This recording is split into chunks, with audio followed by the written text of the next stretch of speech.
morning, Wilson students. Miss Sara here. Today I am going to read you a book called The Circus Ship by Chris Van Dusen.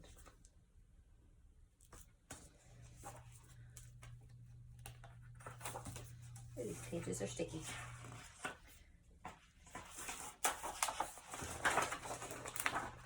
The Circus Ship.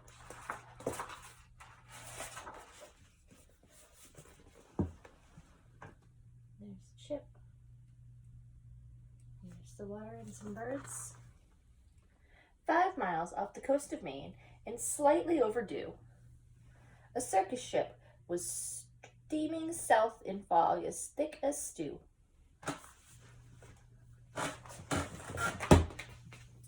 On board were 15 animals who traveled to and fro.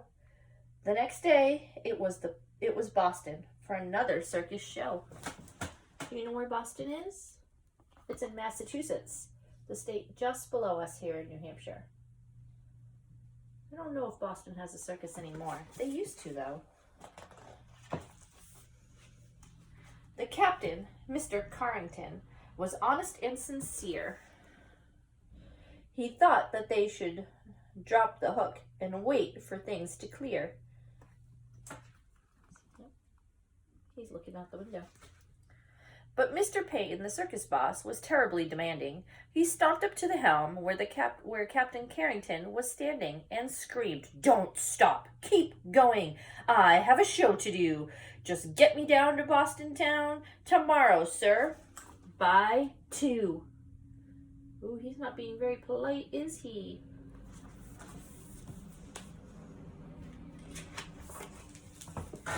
And then came a crash, an awful bash.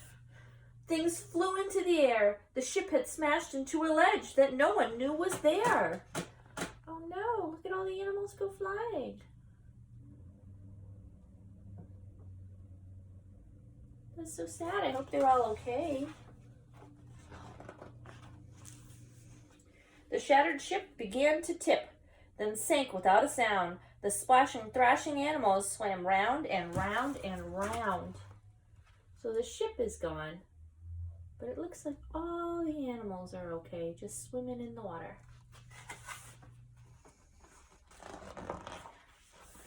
The captain said to Mr. Payne, "Pray tell, what shall we do? We can't just leave them here to drown. We've got to save them too." "The animals?" yelled Mr. Payne. "Why, sir, what are you, daft? It's me that you should rescue. Pull me into the raft."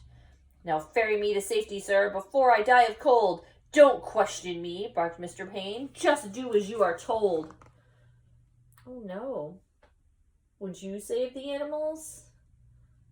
I think I'd be more apt to save the animals than the guy who's being really mean to them. That's not very nice.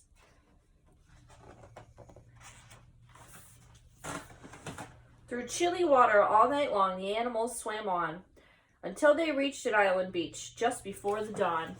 Oh, that's good. They all swam together as a team. And there they are, getting out of the water.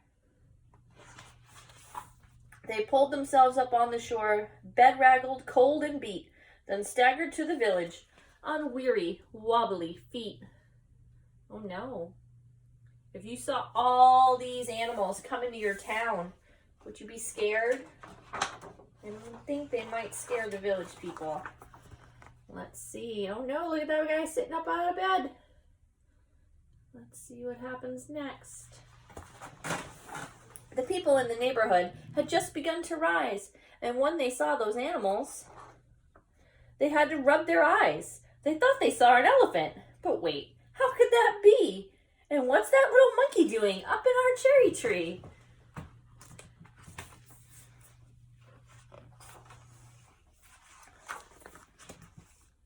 Soon, animals were everywhere and into everything because they're cold, tired, and hungry. "There's an ostrich in the outhouse." Maybe he just had to go potty. "There's a hippo in the spring." He just wants a bath. "There's a tiger in the tulips." "There's a lion on the lawn." "There's a python in the pantry." And it went on and on and on.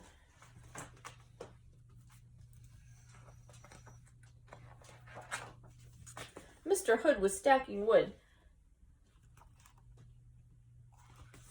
and nearly jumped a mile when he found the alligator sleeping on his pile. And Miss Dottie Daly, who grew daisies by the bunch, discovered that the zebra had been eating them for lunch. Oh no, her poor flowers. And Miss Fanny Feeny found, according to the rumors, the silly little circus monkey swinging in her bloomers. Bloomers are like underwear. So silly.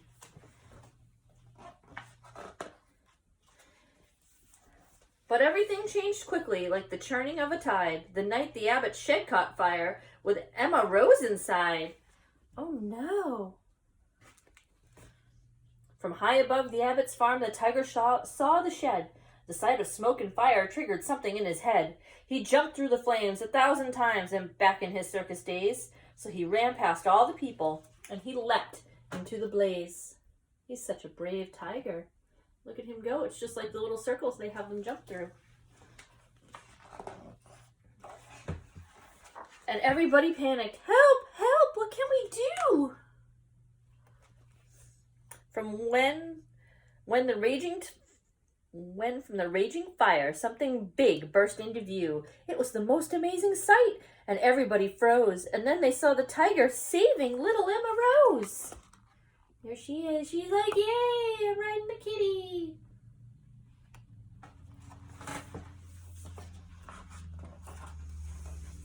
The tiger's risky rescue changed everybody's mind. The animals weren't bothersome. The animals were kind. And so they lived together, side by side. They got along. It didn't seem like anything could possibly go wrong. See them all having fun? They're having a picnic. That looks fun.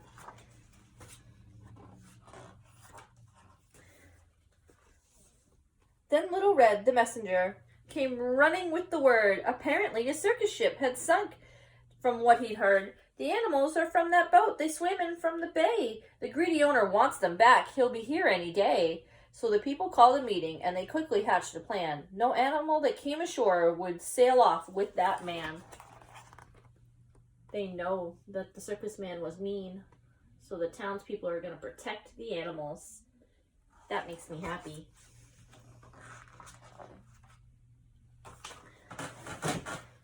The next day, at the crack of dawn, a ship was at their pier.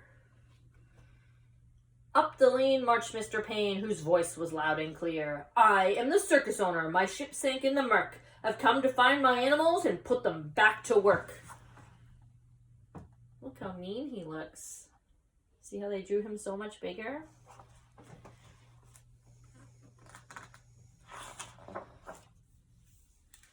He hiked until he came to the center of town. His face was red, he scratched his head, and he stood there with a frown.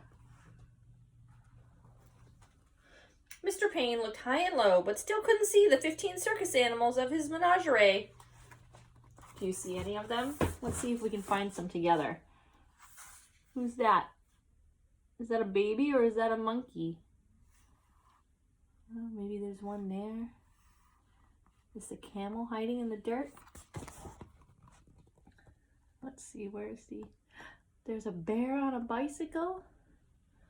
The giraffe is pretending to be something else, a flagpole. The ostrich is pretending to be a tree. The elephant's pretending to be a rock.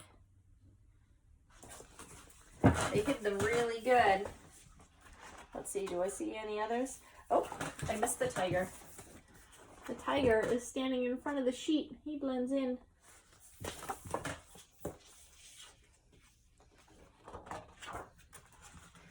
He ran around the alleyways. He searched the village square. He even checked a chicken coop.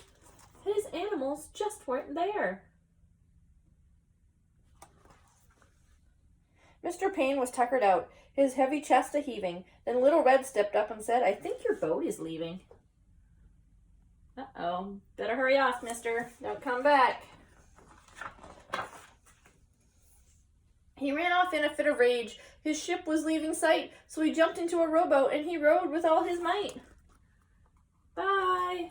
We probably won't miss you.